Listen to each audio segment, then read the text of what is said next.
My name is Simon. I have a story to tell you about my experience when visiting a vintage store. I was always curious about items that could be picked up at those type of stores and about the history behind them. But one particular day, something really took my interest in a huge way. It didn't look anything special, just an old style telephone, which I'm sure many houses still had the original style, or many had retro style phones designed in the same style.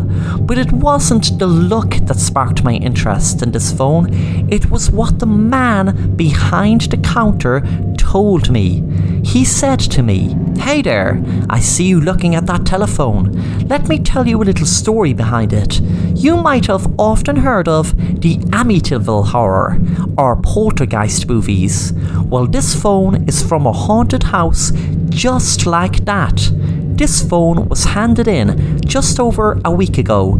Apparently, the owner said they were using it as their home phone, but say it's possessed by some demon. They didn't go into detail, but told me I could burn it or throw it away if I liked. I still don't know why they didn't burn it themselves, but anyway, I knew a story like that behind it, and if people knew about the haunting, some of these paranormal ghost hunter folk would pay top dollar for it. I have newspaper clippings about the house. I cut the man off, afraid he would keep me an hour talking about it. How much is the phone, sir? The man rubbed his chin and said, let's say $100. How about that? $100? Wow, that's a lot. The man said, like I said, there's a lot of paranormal folk out there that would pay top dollar for it. I was working all summer and had a few $100s saved, and the phone really stood out to me. Plus, I was really intrigued with those type of paranormal stories, and I guessed I couldn't get better than this, so handed him over $100. He smiled and said, "Thanks, young man, and remember, be careful with this thing. The owners don't want nothing to do with it because of all sorts of evil demons they say harness energy through it."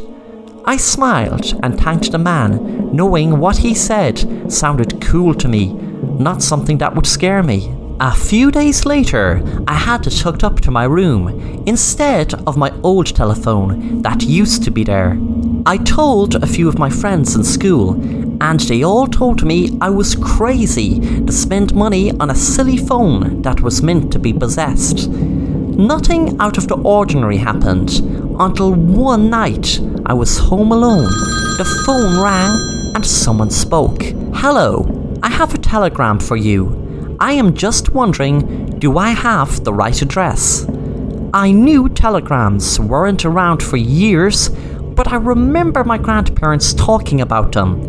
I didn't pay much attention, but they said my name, so I just said yes.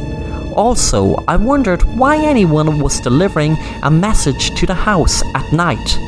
I didn't pay much attention to it until 10 minutes later there was a knock on the door, and the boy dressed in old style clothes like something out of the 19th century handed me a box. I took it, wondering what it was. Before I could open it, the phone rang again.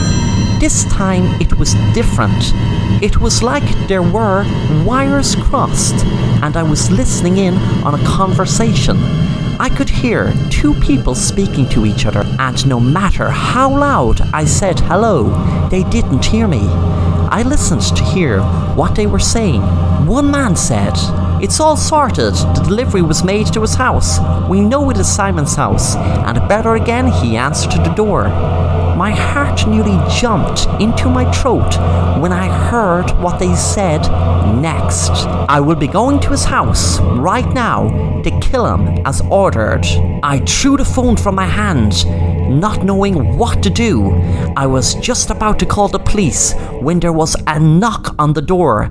I jumped with panic. Maybe it isn't them. I hoped. I slowly walked downstairs to peep out the door to see who was standing outside. It was a person wearing a ski mask.